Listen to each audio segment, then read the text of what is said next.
Welcome back to my channel YouTube. And is the penny starting to drop for Chelsea and Pochettino? It looks like it is, because they're in good form and they actually can qualify for the Europa League, and that would be a tremendous achievement for Chelsea this season, considering where they have been, as they thrash West Ham 5-0 on the day.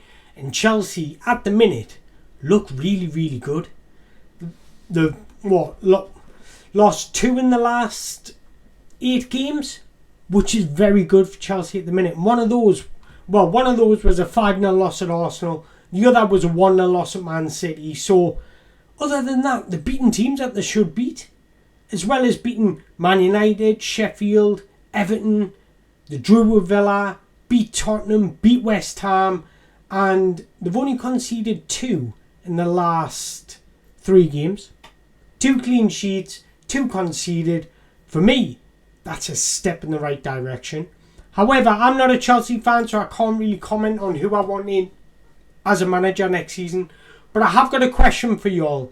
Do you think, and are you open to give Pochettino a chance next season? Do you think he's earned a chance next season? Now we're starting to see his plans implemented in the side.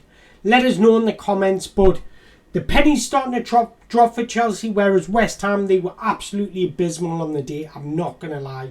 It looks like their players, manager, and the whole West Ham community of just down tooling and getting ready for next season.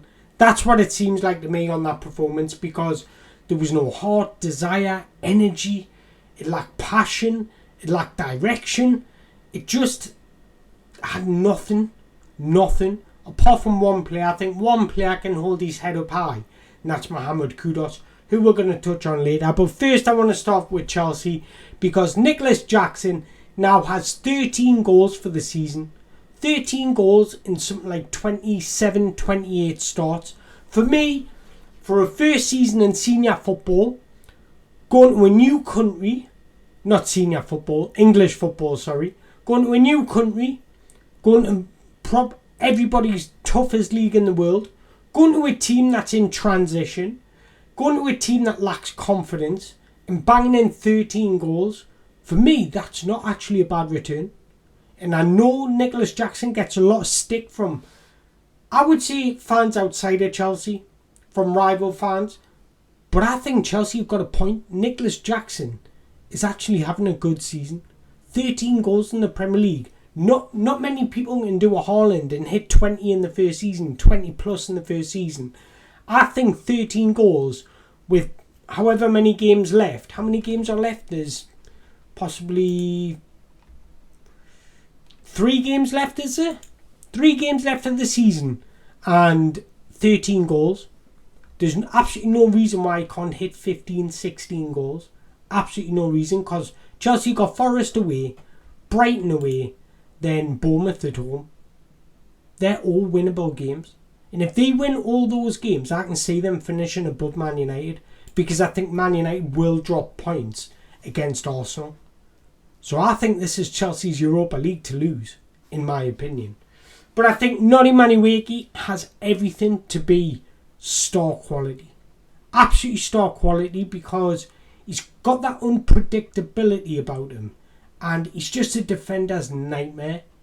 He's rangy, he's langly, he's quick. He's good on the ball, he's ball-footed. He can go on the inside, the outside, and he's confident. When you get a confident Noni Madueke, you've got a chance of scoring, in my opinion. But let's talk about Conor Gallagher. Conor Gallagher is divided opinions this season. There's some Chelsea fans think they should keep him. Some Chelsea fans think they should get rid of him.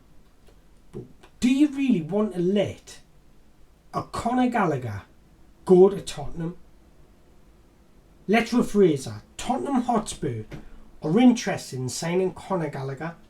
Chelsea, I don't think Conor Gallagher is the type of player that's going to win you the Premier League. He might win a Premier League, but he's not going to be that player to drive you to the Premier League. There's a difference.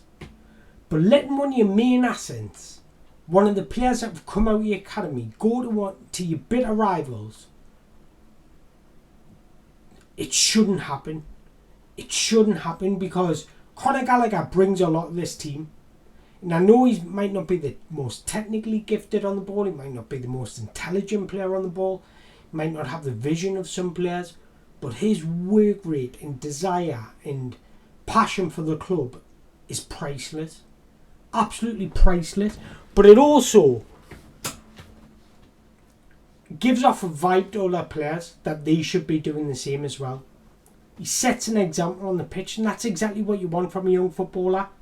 Now, as for West Ham, today it's been reported that Lopetegui is only one step away from becoming the manager. David Moyes has divided opinions.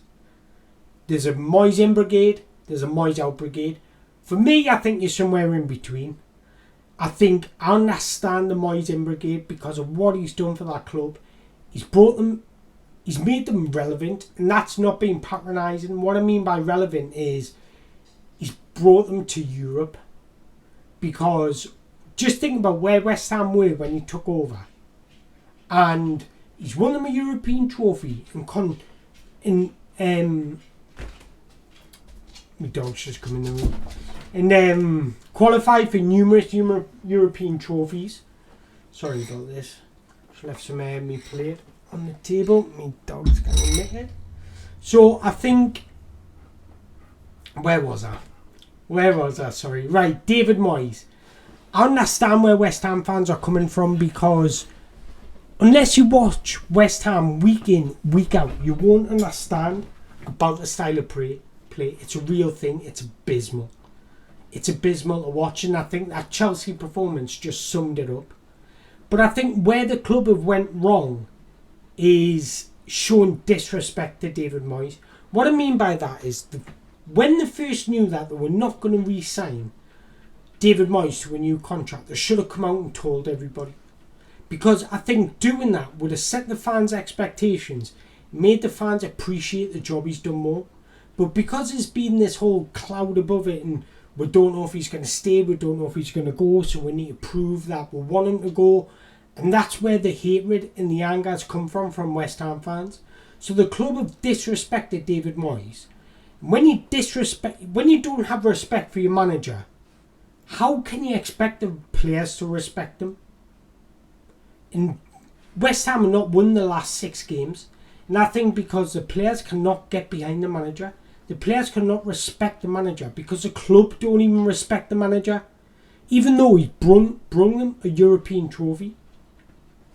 You've got 15 other teams in the Premier League that would give an arm for a European trophy.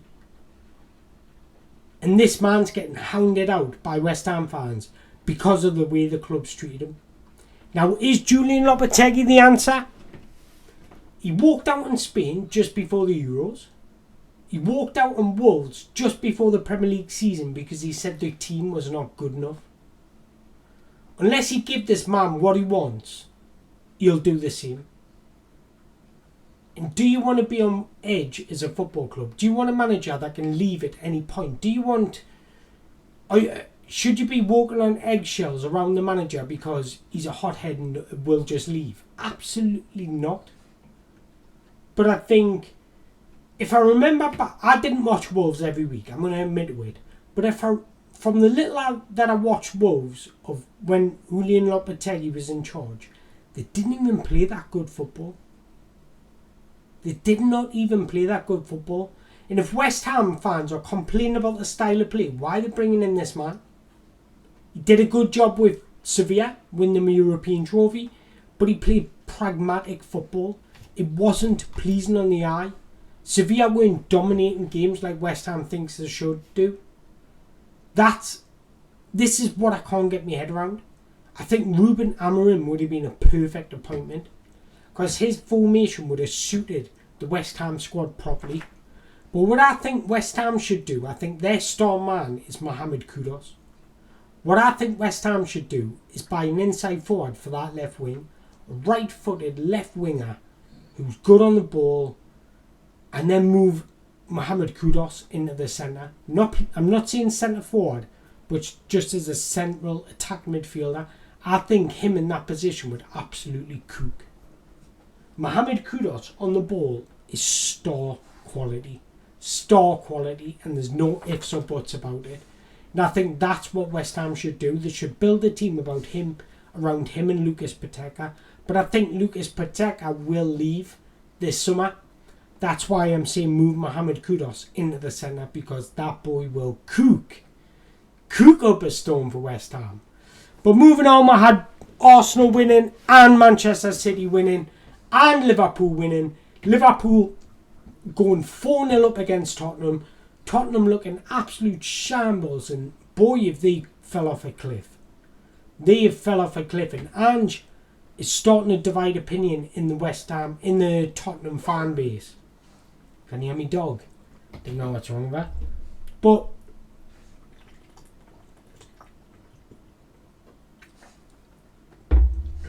the problem with Ange is he's got his way or no way, and I respect it. I do respect it. But if you're a good manager, you adapt tactically, even if it's not formation wise. Tactically, you adapt.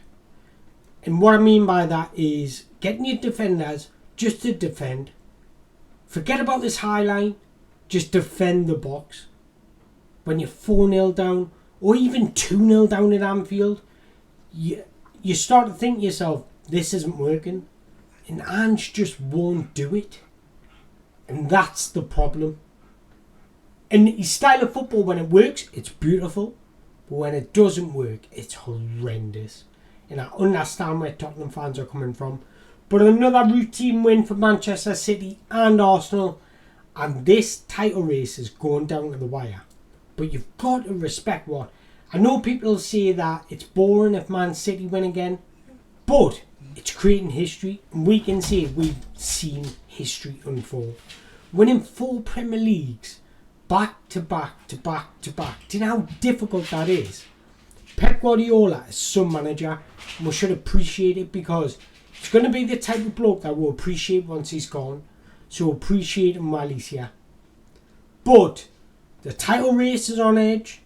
Top 4 looks like it's Villa's, but the rest of European football is on edge. You've got Newcastle, Man United, West Ham, Chelsea, Tottenham, all fighting for a Europa League and a Conference League space. So drop us a comment in the below. Who do you think will finish where? And what do you make of this David Moyes situation? Do you think he deserves more respect and a good send-off? Or do you think it's happy good riddance?